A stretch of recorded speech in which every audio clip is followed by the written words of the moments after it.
पूछा क्यों रो रही हो? कौवे के चोंच की पीड़ा से। मछली ने कहा कौवे के चोंच की पीड़ा से नहीं रो रही हूं, मेरे पिताजी कहते थे, कवि ने लिख दिया मेरे रोने का कारण क्या है? कहा वह दीन गयो वह रात गयो वह सुख छूट गयो गहरी नदिया मोहे चोंच के मार नहीं अखरत मोहे अखरत है पिय के बतिया। मुझे आज इस कौवे के चोंच से पीड़ा नहीं हो रही है। आज जो मैंने अपने पति की बात को नहीं माना, अपने पति की बात न मानने की वेदना हृदय में आ रही है। आज मैं मानी होती, मैं चली गई होती तो आज कष्ट को नहीं पाती। ये जीवन इसलिए है कि पति बाहर घूमता है, तमाम अनुभव रखता है, समाज का अनुभव रखता है। आप घर में रहती हो, ये अलग है। आप अगर एम्प्लॉई हो गई तो आपको भी अनुभव मिलता है। ये पहले की बात बताऊं, माताओं को घर सजाने की व्यवस्था थी, पति बाहर कमाता था, देश दुनिया घूमता था, उसको अपना अनुभव था। और उस अनुभव को जो पति आपका शेयर करता अपनी पत्नी से, तो पत्नी उसकी बात को मानती थी और परिवार सुखी से होकर के चलता था। तो निवेदन करूं, आज सती जी को तब चित्त चढ़े वो जो शंकर बड़ा कष्ट हुआ, लेकिन क्या करूं? अब लौटूं कैसे? अब जाऊं कैसे? क्या करूं? ये सोच करके जब वेदना में डूब गई तो एक उपाय दिखा, श्राप दिया सबको। अपने पिता से कहा जिस शरीर से मैंने अपने पति की सेवा किया, आज वही शरीर पति की अवहेलना का कारण बन गया जो आपके शुक्र से बना है। आज मैं अपने इस शरीर को त्यागती हूं क्योंकि इसमें आपका शुक्र है। और का अस कही जुग अगणित अनुजारा भयउ सकल मख हाहाकार। जोगाग्नि से अपने शरीर को जला डाला।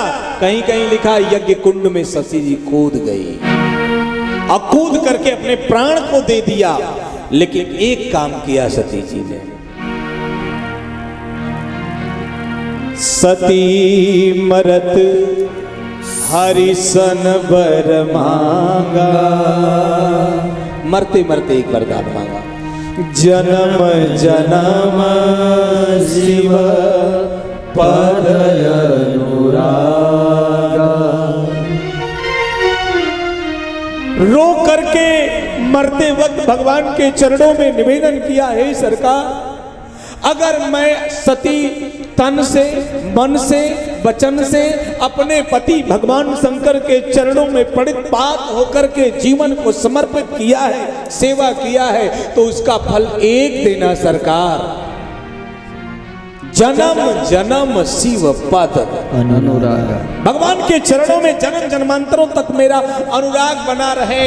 मैं बताऊं, सती जी ने रोते हुए बड़ी गजब की बात कहा, मैंने पति की बात नहीं माना, ये पाप लगा। मैंने कथा नहीं सुना, ये पाप लगा। मैंने भगवान की परीक्षा लिया, ये संताप लगा। ये सती जी पाप में, संताप में और अपने पाप की बात के प्रताप में इस कदर जली कि बाबा तुलसी लिखते हैं कि ते ही कारण हिमगिरि गृह जाई जनमी पार भती तनु पाई। इसी की वजह से जाकर के पार्वती का रूप कहां पाया? कैलाश के शिखर पर से निकली और हिमाचल पहुंची। हिमाचल कहां? वो हिमालय का भाग जहां बर्फ ही बर्फ है, जहां शीतलता ही शीतलता है, जहां ठंडा ही ठंडा है, जहां जले हुए व्यक्ति को आप जानते हो कहां रखा जाता? बर्निंग केस एयर कंडीशन में रखा जाता। एयर कंडीशन में, बर्निंग जले हुए व्यक्ति को एयर कंडीशन में रखा जाता है। ये सती भी जली हैं और जब पार्वती के रूप में पैदा हुई तो भगवान ने कहाँ पैदा किया? जहाँ बर्फ ही बर्फ हो, जहाँ ठंडा ही ठंडा हो, जहाँ शीतलता ही शीतलता हो, उस स्थान पर पार्वती को भगवान ने जन्म दिया। और जब उस स्थान पर पार्वती को जन्म दिया तो निवेदन कौन सोता भगवान, बड़ी गजब की घटना घटी। एक बार की बात है, माता पार्वती 5 वर्ष की अवस्था की।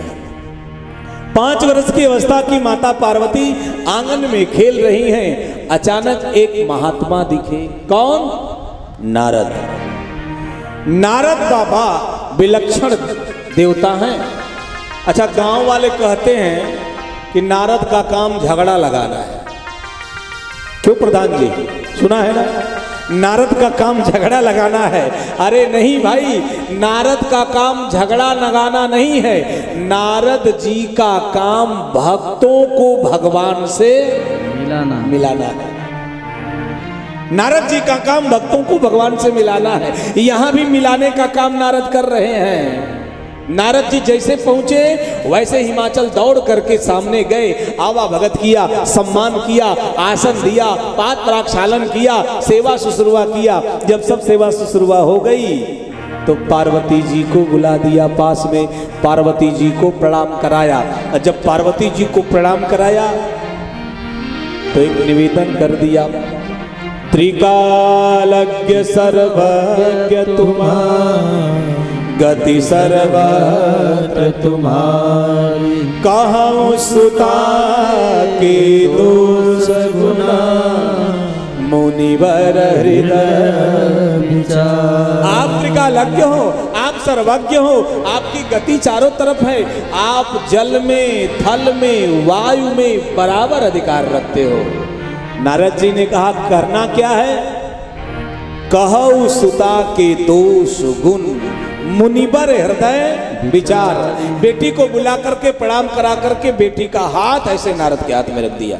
बाबा जरा हाथ हवा देखा। अच्छा, नारद जी के हाथ में जैसे पार्वती जी का हाथ गया, भविष्य की बात। क्यों रमेश बाबा, ज्योतिष तो आप भी जानते हैं। एक बार एक राजा